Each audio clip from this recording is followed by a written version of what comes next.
Do not rush into the next thing just yet. Stay where you are for a little while longer, and let everything around you become quiet enough for you to hear. Some of the deepest turning points in a person's life do not arrive with thunder or announce themselves with noise.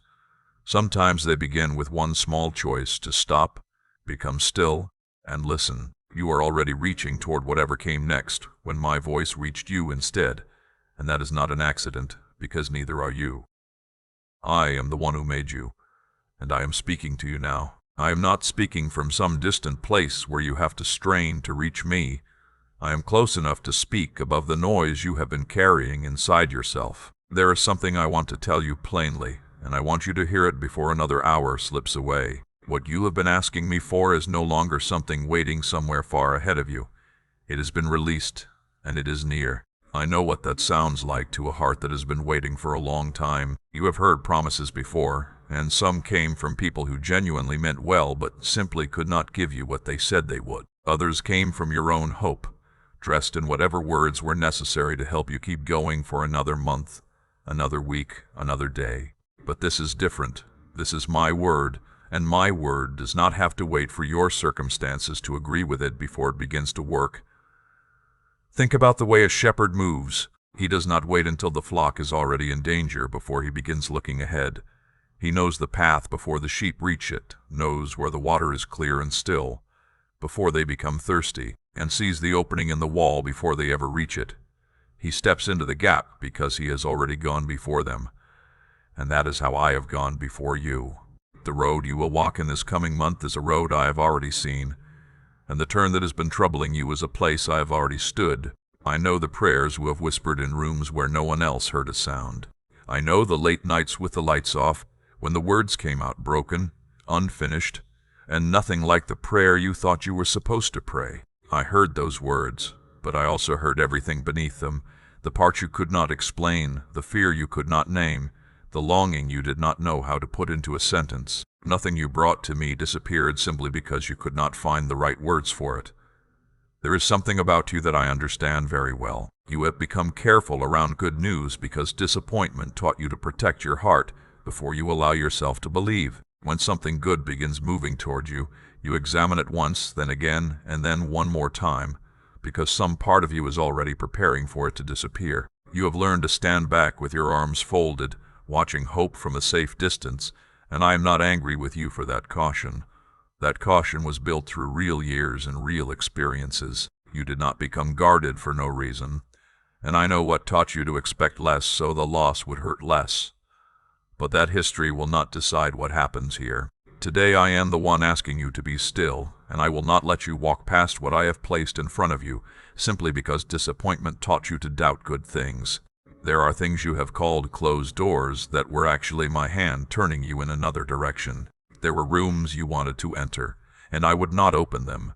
And you took those closed doors as a judgment against your worth, but they were not a verdict over you. They were direction. You were allowed to grieve those doors, and you were allowed to wonder why I would not open them, because faith never required you to pretend that losing something you wanted did not hurt. A door I keep closed is not punishment. Sometimes it is how I guide a life without having to break the person I am leading. There will be people you meet in the season ahead who walk through some of those doors you once wanted so badly. One day, when you can see more clearly, you will understand what I was protecting you from and what I spared you by saying no. You have asked me many times why the answer did not come sooner, and I will tell you honestly. A roof cannot be placed on walls that are not ready to carry its weight, because something that is meant to shelter you can become a burden if there is nothing strong enough beneath it. What I am bringing you carries weight, it carries responsibility, it carries provision, and it carries people who will depend upon what is placed in your hands. You are able to carry it now in a way you could not have carried it before, and much of that strength formed quietly while you were busy wondering why your life was taking so long. You did not always recognize yourself becoming stronger, but I saw it happening. The preparation was taking place even when you could not see evidence of it.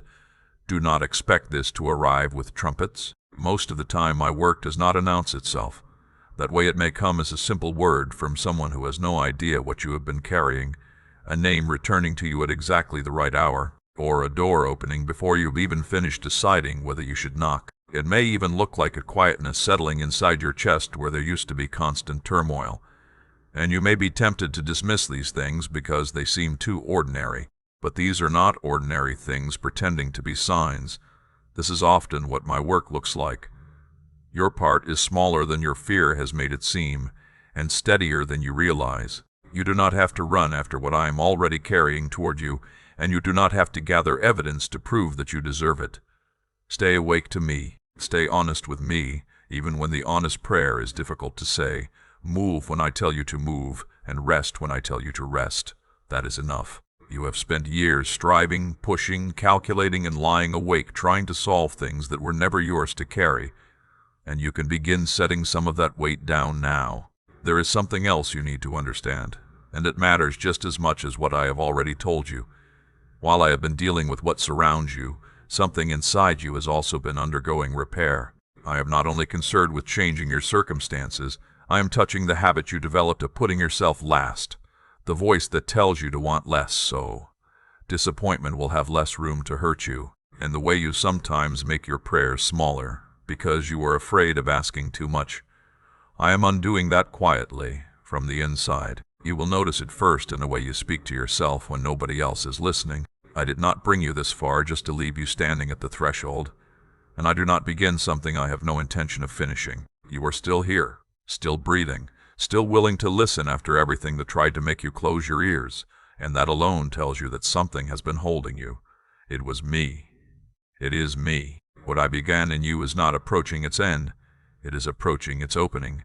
So let your shoulders drop for a moment, and let the breath reach all the way into your lungs. There is nothing you have to repair in the next 5 minutes, and nothing in your life is moving faster than my knowledge of it. The thing you have been afraid of has already passed beneath my watch, and the thing you have been hoping for has already left my hand.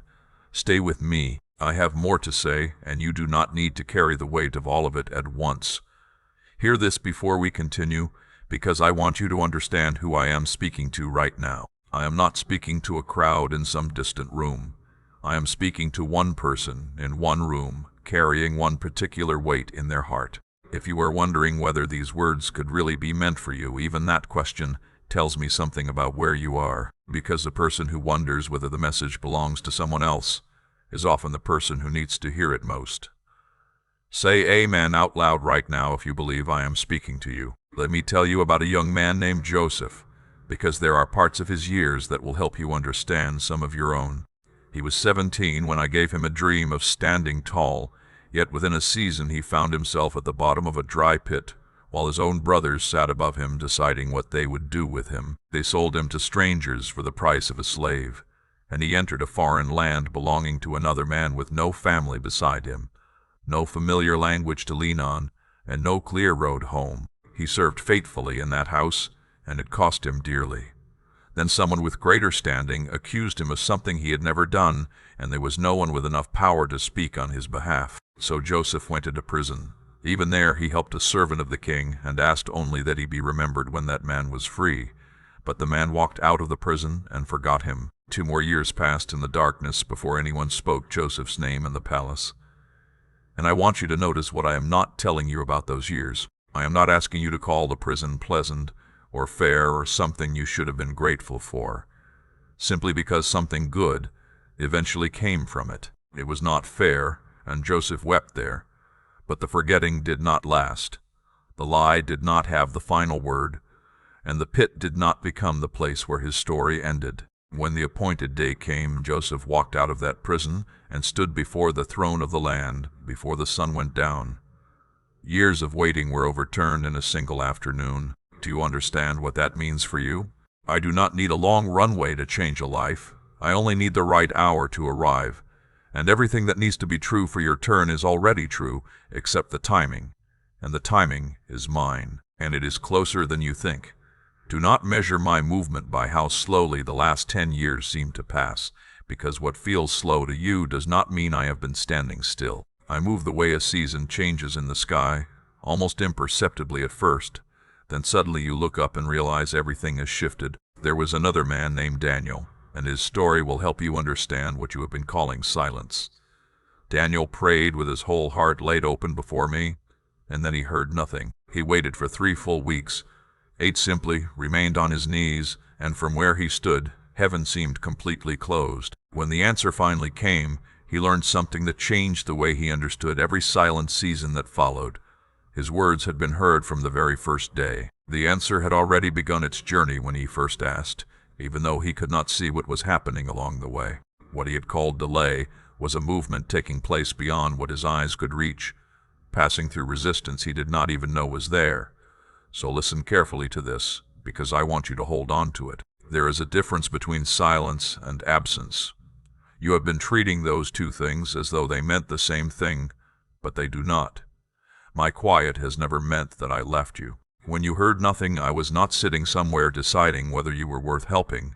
I was already moving. Some of what stood between you and the answer was never a weakness in you, and it was never reluctance in me. There are things taking place beyond what you can see, and I have been dealing with things on your behalf that you may never fully know. I turned back. I know what the waiting cost you. I know the nights when it stole your sleep, the questions that took away your certainty, and the way you became smaller in rooms where your voice should have been heard. I know how often someone asked, "How are you doing?" and you gave them an answer that sounded fine while something inside you was saying something completely different. There were mornings when getting yourself out of bed was the only obedience you could manage, and I counted that too. You did not fail those years.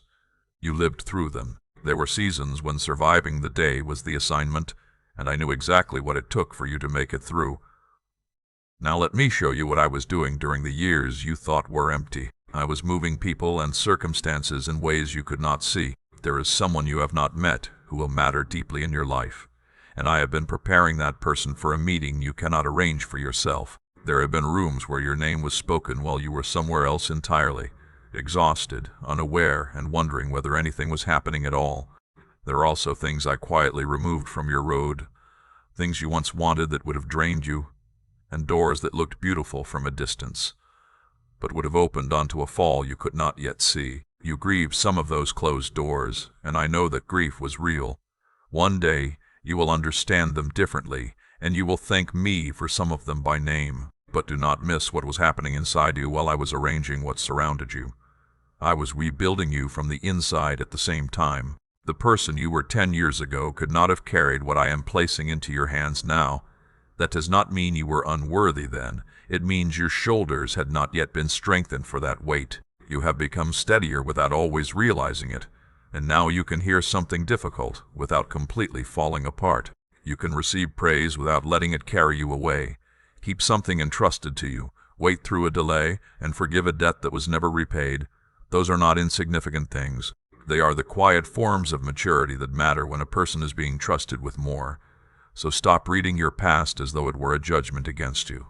It is not a sentence over your worth, and it does not tell you what your future must become. Your history is simply the ground where you were standing while I was working, and I have not handled any part of that work carelessly. There is no part of your life I have treated roughly, even during seasons when it felt as though everything around you was being torn apart. Look at what has already changed. Things that would have destroyed your peace 3 years ago can move through your life now without taking everything with them. You find yourself praying before you panic instead of waiting until after the panic has already taken hold. You notice when a room is unhealthy for you, and you can leave without needing everyone to understand why. You have begun wanting less noise and more truth. That is more than simply getting older. That is me working from the inside outward, and it is one of the clearest signs that what I told you is drawing near. And look at the people who have remained close. Some walked away when your season became longer than they expected, and their leaving revealed something about why they were there in the first place. But a few stayed. Someone still checks on you, and someone still carries your name into prayer without ever telling you that they do. I placed those people near you. Guard those relationships, be grateful for them, and let them witness what I am about to do. The pit was never your permanent address, and the prison was never your identity. You have been passing through, even when it felt like you had been standing still, and the season beneath your feet is reaching its final stretch. Lift your eyes from the ground. The road ahead is about to become wider. If you trust me with what you still cannot see, let me hear that trust from you now. Amen. There is a kind of trust that remains hidden in the heart, And there is another kind that eventually reaches the hands and changes what a person does. Both are real, but one of them steps forward when the door opens. Throughout the generations when I was preparing to change someone's circumstances, I often asked them to do something that made little sense to the people watching. It was never because I needed what they possessed. It was because releasing what they were holding loosened the grip fear had on them. My child, hear me today. My child, I want you hear me into this work of something that carrying his real weight for you, and to let your giving become an act of trust rather than fear. If you feel led to support this work, use the QR code or support link in the description, and let what you release be given in faith rather than held tightly by the fear that there will never be enough. What you release in faith is placed ahead of you in the harvest I am preparing. Now let me show you what obedience looks like when the evidence still has not appeared. I once told Noah to build something enormous on dry ground beneath a sky that gave him no visible reason to believe, no clouds gathering, no warning in the air. Only my word and years of work. He kept hammering while the people around him watched and laughed. Morning after morning, he woke beneath the same clear sky that seemed to confirm everyone else's opinion, and still he continued building. That is what faith looks like when the evidence has not arrived. Not the confidence that you have already been proven right, but the willingness to keep obeying before anyone else can see why. I did something similar with Abraham. I told him that his family would become greater in number than the stars, and then I allowed the years to pass while he and Sarah grew old. They waited beyond every point that seemed reasonable, and when the promise was spoken again, Sarah laughed. But it was not the laughter of someone celebrating. It was the sound of someone who had learned how to live with the possibility of going without. I was not offended by that laughter. I kept my word anyway, at a time so late that no one could mistake what happened for clever planning or fortunate circumstances. When the promise finally came, there was no way to explain it as anything other than my hand. That is part of why my timing can seem so strange to you. If the answer came too early, you might credit your own wisdom for arranging it, and others might do the same. But when it arrives at the hour I choose and in the way I choose, you will know where it came from, and that knowledge will stay with you. I also want you to understand something about the way I provide. When I fed a whole nation in the wilderness, I did not place a year's supply in their hands all at once. I gave them what they needed for that day and invited them to return the next morning. Some of them hated having to trust me that way, and they tried to store more than I had given them, only to watch it spoil by nightfall. It was not cruelty, it was closeness, because I wanted them coming to my door each day rather than remembering me only once in a season. So if your provision has been arriving in the same daily way, enough for today, do not mistake that for my stinginess. See my nearness in it. You have been carrying a worry you have never fully spoken aloud, and you have been turning it over in your mind at 2 a.m, trying to solve it from every angle and somehow arriving at the same place. I want you to bring that to me. Give me the real thing, not the polished version you show everyone else. Bring me the numbers, the names, the fear attached to them, and the part you are embarrassed to admit. None of it shocks me, and I have never looked at an honest human trouble and thought less of the person carrying it. Look at the way I care for the world around you. The birds do not plant, they do not store, and they do not calculate. And they are fed. Look at the wild flowers growing across a hillside. They are clothed with a beauty greater than kings ever wore, and they never spent a day laboring for it. And most people will pass them without ever noticing them. Yet I see them, every one of them. If I care that carefully for something whose beauty lasts only for a season, then consider how carefully I am holding the life I created to last forever. I know that much of your worry is not actually about you.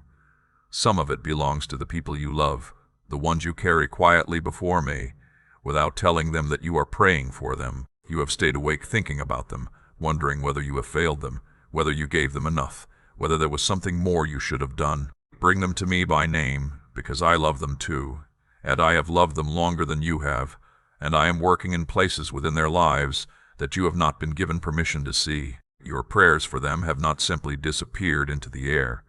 They have gone ahead of them in ways you cannot yet understand, and I want to settle something in you, because this is one of the places where you judge yourself most harshly. You are not behind. You have not missed some schedule that I am using to measure your life. And the comparison you keep making between where you are now and where you thought you would be by this point is not a measurement I use. I have never compared you with another person. I do not place many people on one road and ask them all to arrive at the same place at the same time. I walk with each person along the road I have given them, and yours has required more courage than you often admit to yourself. You have carried things quietly, kept moving through seasons that exhausted you, and continued farther than you give yourself credit for. Let me settle something else about your worth, because this question has been unsettled in you for years. You did not earn your place with me by performing well, and you do not lose that place when you perform poorly. My love is not a paycheck you receive for getting everything right, and it does not become smaller on the days when you are weak. On your strongest days, I am not more pleased with you than I am right now, and when you are having your worst days, I do not step away and wait for you to clean yourself up before I will draw near. That is not the kind of father I am. So put down the ledger you have been keeping against yourself, the one where every failure gets written in permanent ink, while every good thing is written lightly in pencil. I do not keep that kind of record over you. What stands over your name in my house is not a catalogue of everything you have done wrong. It is my word concerning who you are and what you are about to walk into. Something is shifting, and you will sense it before you can explain it or prove it to anyone else. There may be a stretch of days when you are the only person who knows something has changed, and when that happens, hold steady. You do not need to run from person to person looking for someone to confirm what I have already told you. Stay with me a little longer, because I want to show you something about the way I prepare a person before I raise them into greater responsibility. When I chose a king from my people, I sent my prophet to a house with 8 sons, and 7 of them were brought forward one by one. Each seemed more obvious than the one I had chosen, taller, older, more impressive, or likely to be the right man. But the son I wanted was not even inside the room. He was still out in the fields, and someone had to go and bring him in. He arrived smelling like sheep, carrying the ordinary scent of the work he had been doing, and I told my prophet, "That is the one." Oil was poured over David's head in front of his family, and then something happened that people often forget when they tell his story. He went right back to the sheep. There was no throne waiting for him, no parade, and no sudden change in his daily responsibilities. He carried what I had spoken over him while almost nothing around him confirmed it. For years he continued feeding animals, carrying water, sleeping beneath the open sky, anointed but still unrecognized. If David had needed everyone else to approve my word before he believed it, he would have given up before the larger part of his life ever began. And that is where you have been living. You have sensed that there is something you were made to do, something about your life that your present circumstances have not yet caught up with. You have felt that possibility for a long time, perhaps even since you were young, but you have hesitated to speak about it because your ordinary days seem to argue against what you feel inside. Your circumstances were never the final evidence. My word was. Something else was happening in those fields, and this is the part people often overlook. A lion came against the flock, and David faced it. Later a bear came, and he faced that too, and neither battle had an audience waiting to celebrate him afterward. There was no crowd, no applause, no story being repeated at anyone's table, but those private battles were teaching him what he would need to know when the larger battle eventually came. So when David stood before the giant who had brought an entire army to a standstill, his courage was not simply recklessness. He had already been alone with danger, and he had already learned in private what I could do when he was facing something stronger than himself. That is why I do not want you to dismiss the years of your life that nobody saw. You have had your own lions. You told the truth when lying would have been easier, and nobody ever knew what it cost you to tell it. You kept your word to someone who had no power to force you to keep it. You restrained yourself when you had every reason to release your anger, and you slowly paid what you owed when no one was watching closely enough to care whether you did. You sat beside someone during the worst week of their life, helped them carry it, and then went home without telling anyone what you had done. Those were not insignificant days. Those were lions, and you faced them, and I was there to see every one of them. David's life did not suddenly become easy after the giant fell. In many ways, the road became harder. A king hunted him. He slept in caves with only a few loyal people around him, and there was a price on his head. Yet even then, there came a moment when he had the opportunity to end the man who was pursuing him. He could have taken what was in front of him by force, but he refused. No one was standing there to admire that choice, and there was no audience waiting to praise his restraint, but I saw it. That decision in the darkness mattered, because I was not merely forming a warrior in those years. I was forming a man who would wait for what I had promised, rather than seize it before its time. Hear me on this, because there is a difference between something that is taken and something that can be received without being destroyed by it. Anyone can reach out and seize what they want when fear takes control, but it takes a different kind of strength to wait for what has been promised and receive it with clean hands. I have taught you to wait, and I know that it has been some of the hardest schooling of your life. You did not enjoy those years. You did not wake up every morning grateful for the lesson, and I know how difficult it was to keep trusting while nothing seemed to change. But those years have made you trustworthy in ways you may not yet recognize. And I have never chosen only the obvious person. I called Moses when he was 80 years old, carrying a shepherd's coat, a stammer, and a past that had driven him away from the only country he knew. He gave me a list of reasons he was the wrong person for what I was asking, and every one of those reasons was accurate. I did not argue with him about any of them. I simply told him, "I will be with you." That was the qualification he needed, and it was enough. I called Gideon a mighty warrior while he was hiding and working quietly because he was afraid. I called Jeremiah while he was still protesting that he was too young to be taken seriously. And I placed Esther inside a house she had never asked to enter, and into a position she could never have arranged for herself. Then an hour came when Esther was the only person standing in the place where she needed to stand. None of them felt ready when they were first called, because readiness has never been the requirement. Willingness is, and you have been placed as well, in the home where you live, in the work your hands are doing, among the people who cross your path, and through the strange turns that brought you into this particular life. You have called some of those turns mistakes. I have seen them as placement. There is an hour coming, perhaps sooner than you think, when you may find yourself standing in exactly the right place, with the right heart and the right history, able to do something that will matter deeply to another person. You will not need a title to make it significant. You will simply be there, and you will know. Let me tell you what I look for in someone before I entrust them with more. It is not talent, because I give talent freely, and talent by itself proves very little. I look for a heart that can still hear me, a person who has not allowed hardship to make them hard, someone who can receive correction without collapsing, and receive praise without becoming inflated. I look for someone who remembers where they came from, and does not despise the years when they were low. You have that. It cost you your pride to learn it, and what those years produced in you is more valuable than you realize.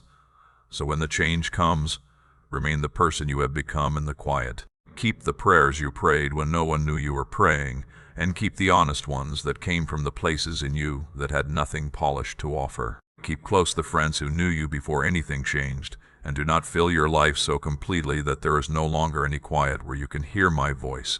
The quiet helped carry you here, and I do not want you to lose that simply because I am about to increase what you are carrying. I have no intention of letting what I give you become something that pulls you away from me. You are not the same person who first began asking me for help, and that person has been rebuilt slowly over years in ways that cannot simply be undone. The work happened beneath the surface, through days when you saw very little evidence of change, and the person standing here now is ready.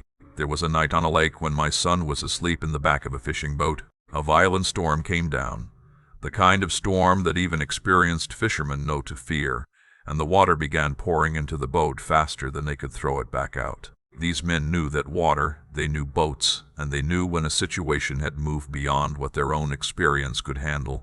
Yet the one they had left everything to follow was asleep on a cushion in the stern while they fought for their lives. They finally woke him with a question that sounded almost like an accusation. "Do you not care that we are going under?" Notice what happened with that question. It was not rebuked for being too human, because there is something deeply human about looking at a frightening season and wondering whether heaven has become indifferent to what is happening to you. He stood, spoke to the wind, and the entire lake became still as glass. And then he gently asked them why they had been so afraid. But I want you to understand something deeper than the calm water. The answer to their fear was not simply that the storm stopped. The answer was that he had been in the boat the entire time. He was sleeping, yes, and he was silent, yes, but he was still there, and the storm never had authority to change that fact. You have spent seasons rowing with everything you had, fighting to keep yourself above the water, and wondering whether I had stopped caring about what was happening to you. Here is what I want you to know. I was never absent from your boat. I have not looked away from your life for a single moment since it began, even during the seasons when my silence made you wonder whether I was still there. Now let me tell you about two men named Paul and Silas, because their night in prison reveals something else about faith when circumstances have not yet changed. They had been beaten with rods that same day for doing what was right, their backs were wounded, their feet were locked in restraints, and they had been placed in the deepest part of the prison, where there was no window and very little mercy. Then, around midnight, while nothing about their situation had improved, they began to sing. They did not sing quietly enough to keep their pain private. They sang loudly enough for the other prisoners in the darkness to hear them. Then the ground shook, the foundations moved, the doors opened, and the chains fell away, and before that night was finished, the man who had been guarding them was down on his knees asking how he could belong to me. But understand what happened before the doors opened. Their freedom did not begin with the earthquake. They gave me their voices while the prison was still a prison. I am not telling you that complaining is forbidden, and I am not asking you to pretend that pain does not hurt, but they praised me before they had evidence that anything was about to change. They gave me what they still possessed, and I met that offering with the strength of my hand. That is what I am asking of you during these stretched-out days, before your circumstances change. Give me something before the proof arrives, a quiet word of thanks in your car, a prayer in the kitchen, a simple acknowledgement in the middle of a night when sleep refuses to come. I am not asking for flattery, because I do not need you to perform for me.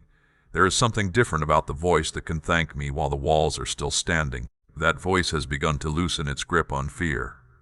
Now I want to speak to you about something harder, because I will not tell you an easy story simply to make you feel better. There was a man named Paul who carried a physical trouble that he deeply wanted removed, and he asked me 3 separate times to take it away. I did not remove it, and instead I told him that my grace was sufficient for him, and that my strength is revealed most clearly in the place where a person recognizes their weakness. He stopped asking me to remove that particular burden, and he became one of the strongest men of his generation. So if there is something you have pleaded with me to take away, and it is still there, listen carefully. My silence concerning that one thing is not indifference, and it is not punishment.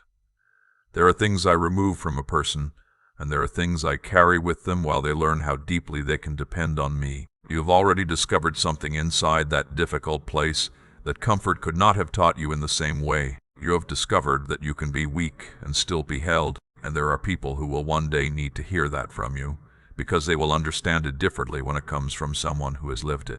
And I want you to understand what my peace really is, because you have been waiting for the wrong picture of it. You have been expecting peace to mean that the trouble disappears, that the storm stops, that every difficult circumstance becomes quiet around you. But my peace can stand at the entrance of your heart, like a guard on a wall, holding its position even when nothing around you has moved an inch. That is why you can walk away from a difficult conversation with something steady still inside you. That is why there was a night when you finally slept, even though the situation gave you every reason to remain awake. You may have thought that was simply your own strength returning, but I was standing watch over you.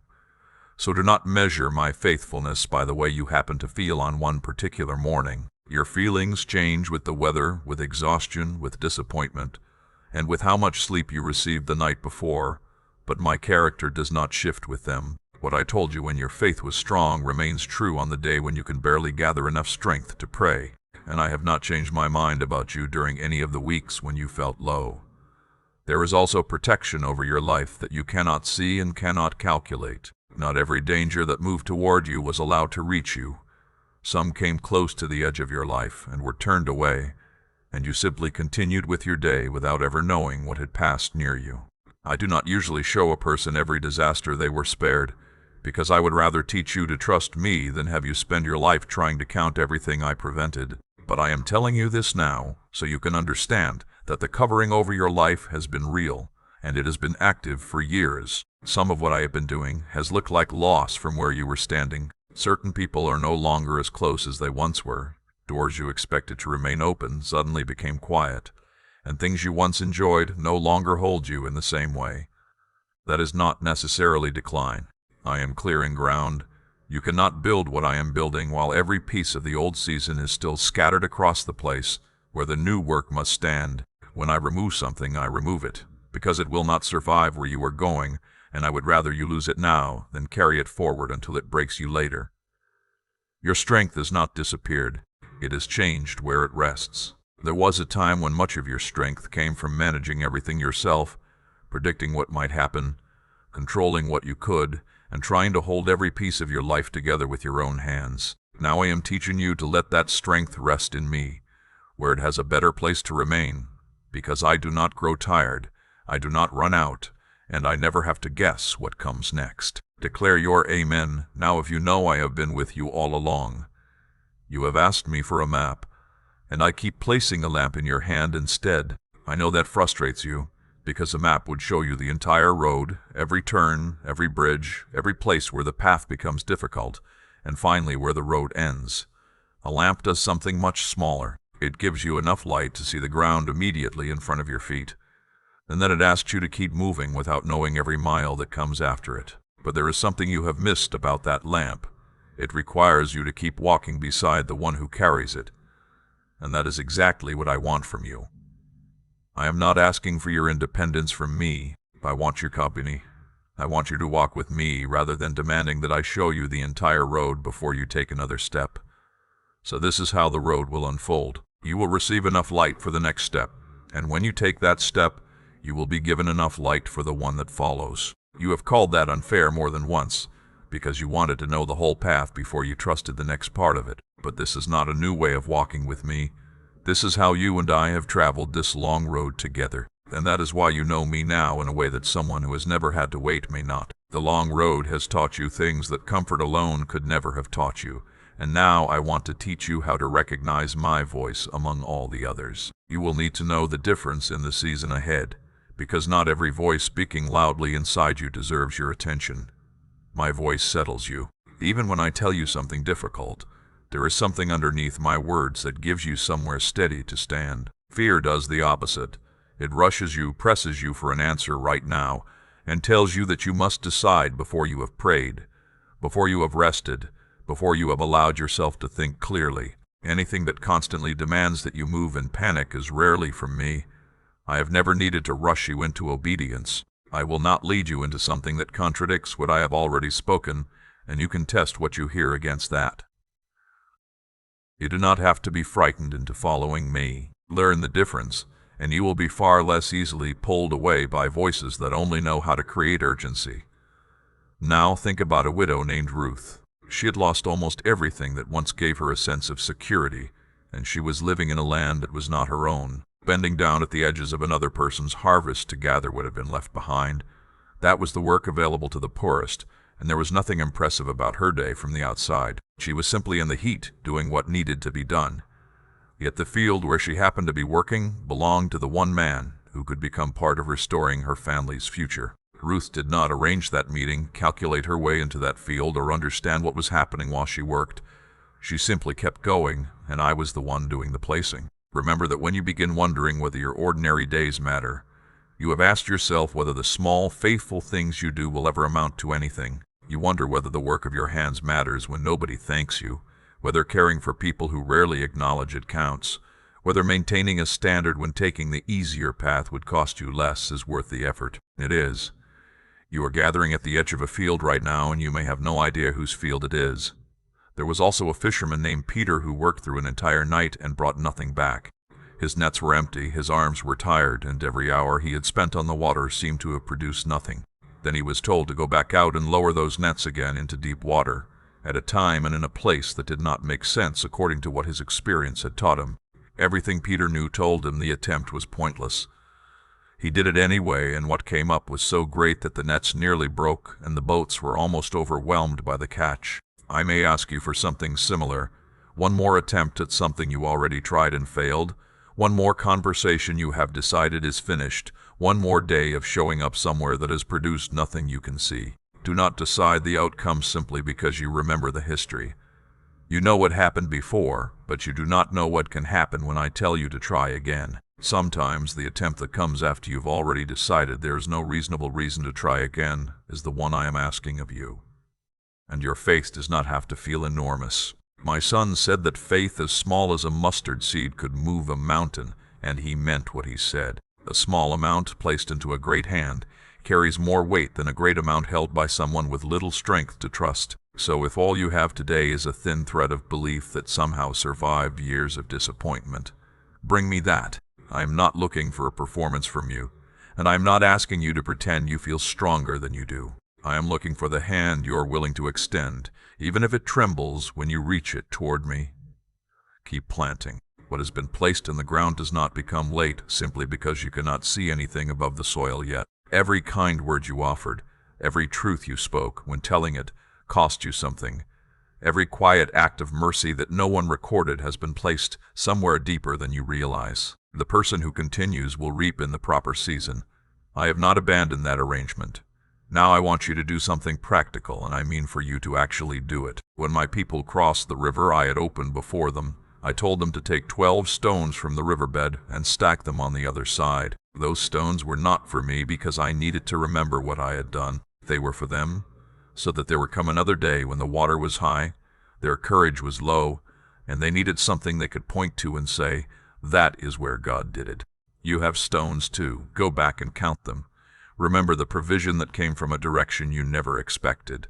Remember the illness that brought someone into your life during the very week you needed them. Remember the night you were certain you would not make it through, and yet you are here now, still speaking with me.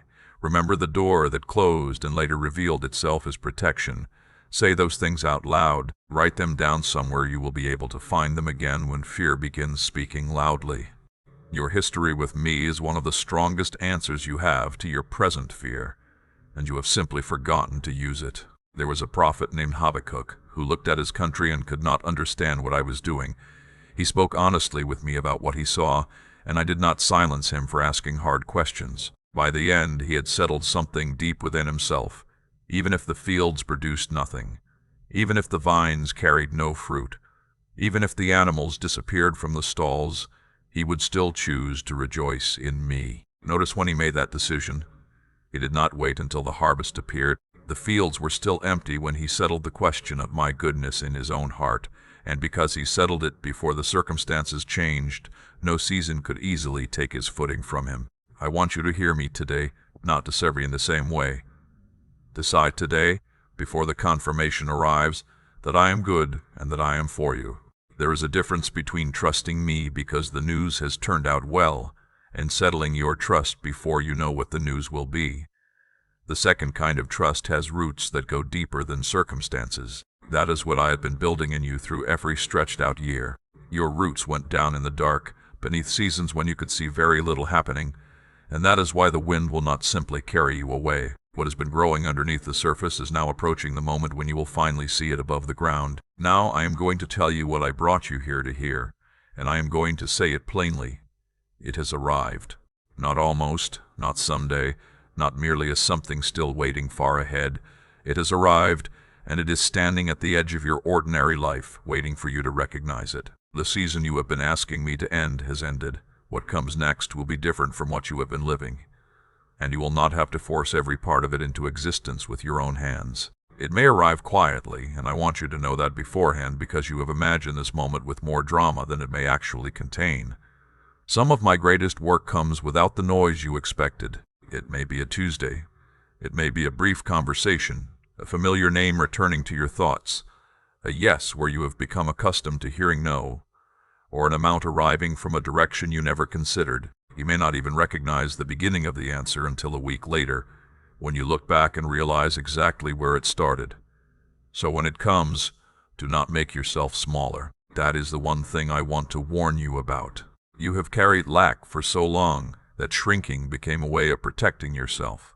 But that habit can become difficult to release at the very moment you need to open your hands. When the door opens, walk through it. Do not stand in the doorway interrogating whether you deserve what is on the other side. You do not have to feel qualified before you receive what I have decided to give you. No one I have blessed felt completely qualified when the moment arrived.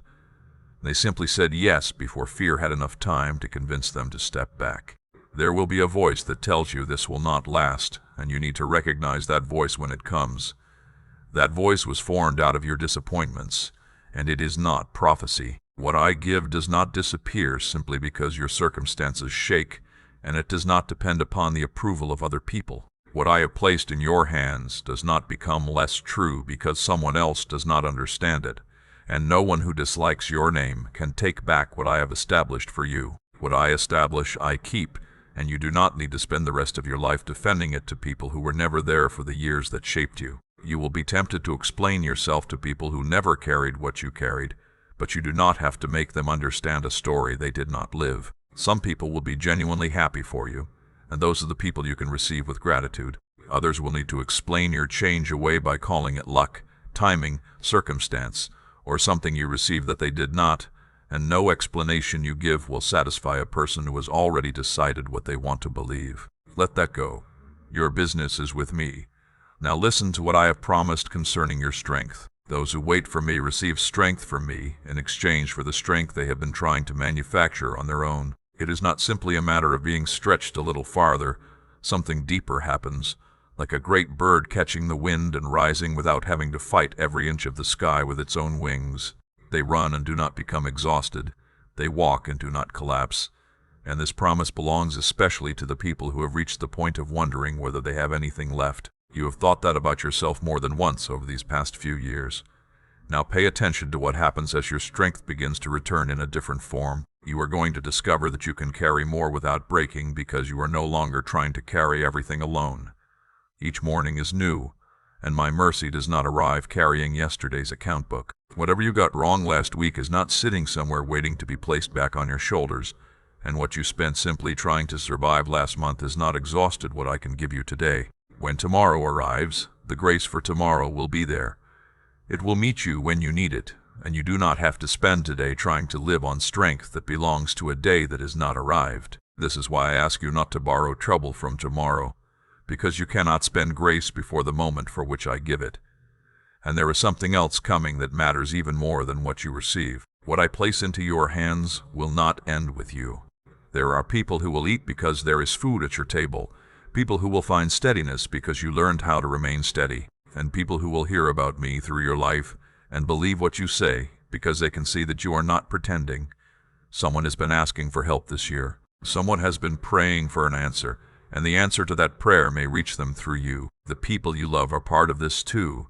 The names you carry quietly and whisper in prayer when the house is finally still. I am at work in them as well, and what I release into your life will reach farther than you can trace.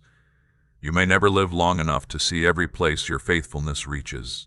There will be effects that continue through people you never meet and situations you never witness, because what is done faithfully in one life can continue far beyond that life. Your obedience has a reach you cannot calculate. Let me remind you who is doing this.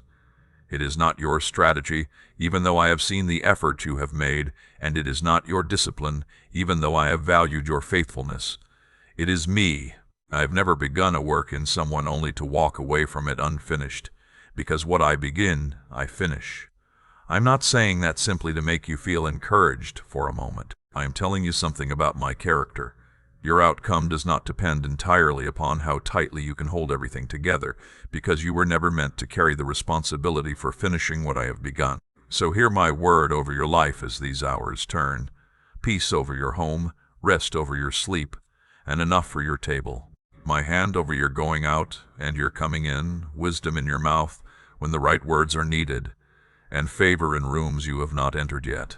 Protection over the people you love, whether they are close enough for you to hold or far enough away that all you can do is pray. Clarity where confusion has lingered, steadiness where your life has been shaking, and joy that does not depend upon every circumstance remaining exactly the same. You are not forgotten. You have not been overlooked. You are not late and you are not behind. You are not receiving less simply because your road has looked different from someone else's. You are mine, known by name and held intentionally, and I have been closer to you throughout these years than the walls surrounding the room where you are sitting right now. Stay close to me, not because I am about to disappear, but because closeness with me is where you were meant to live. Speak to me in the morning before the noise of the day becomes loud, and come back to me at night, and tell me honestly what happened during your day. Keep the promises you have made. Be generous toward people who have nothing to offer you in return, and keep your peace when someone provokes you. Continue living by the things the hard years taught you, because everything I add to your life will rest more securely on shoulders that have learned how to carry it. The waiting is over. The road opens wider from here. Lift your head as you walk, because the one who made the whole earth has been walking beside you throughout this entire journey, and there is nothing ahead of you that I have not already seen. You do not have to be afraid of the road simply because you cannot see every mile of it. I have already gone before you. Seal these words with your own voice now. Say amen and receive everything I have spoken over you. If you would like to support this work and help make more messages like this possible, you can use the QR code or the support link in the description. God bless you.